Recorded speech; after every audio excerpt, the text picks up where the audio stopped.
देख रहे हैं तुळजापूरनामा न्यूज। नमस्कार, मी अधिवक्ता उमेश भडगावकर, छत्रपती संभाजीनगर उच्च न्यायालय।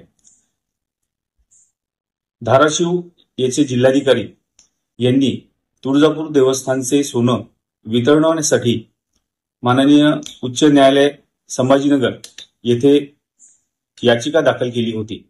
पण सदरील याचिकेमध्ये हिंदू जनजागृती समितीतर्फे त्या अर्जाला विरोध करण्यात आला आणि प्रामुख्याने सदरील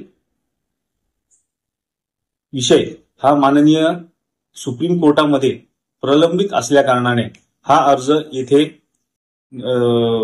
एंटरटेन करू नये अशी विनंती समितीतर्फे करण्यात आली।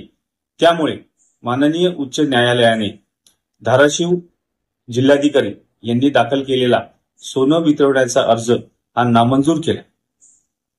नमस्कार।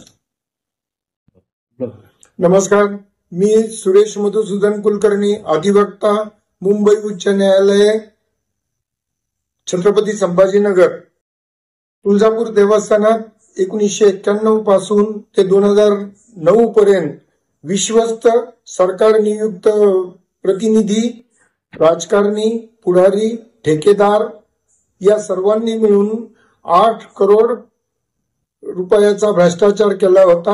हा भ्रष्टाचार केल्यानंतर सरकार त्यांच्या विरुद्ध फौजदारी गुन्हे अथवा पैसे वसूल करण्यासाठी प्रयत्न करत नव्हते, म्हणून जनहित याचिका हिंदू जनजागृती समितीने मुंबई उच्च न्यायालयाच्या संभाजीनगर खंडपीठात दाखल केली होती। हिंदू जनजागृती समिती यांनी दाखल केलेल्या जनहित याचिकेत 8 ठेकेदार, 8 सरकार नियुक्त प्रशासक म्हणजे जिल्हाधिकारी, तहसीलदार वगैरे या मंडळींविरुद्ध फौजदारी गुन्हे लावा असा माननीय उच्च न्यायालयाने 9 मे 2024 रोजी हुकूम केला। त्यानंतर 2009 ते 2024 पर्यंत सोनं, नाणं, वाहिक वितळवण्याची परवानगी मागण्याचा अर्ज जिल्हाधिकारी धाराशिव यांच्या वतीने संभाजीनगर उच्च न्यायालयात दाखल झाला। या अर्जाला हिंदू जनजागृती समितीने कडाडून विरोध केला। त्या विरोधात प्रामुख्याने कारण असे होते की 1991 ते 2009 मध्ये झालेला भ्रष्टाचार कव्हर करण्यासाठी आणि त्यात ढापलेलं सोनं नाणं इथे वितळवलं असं भासवण्यासाठी हा अर्ज करण्यात आलेला आहे।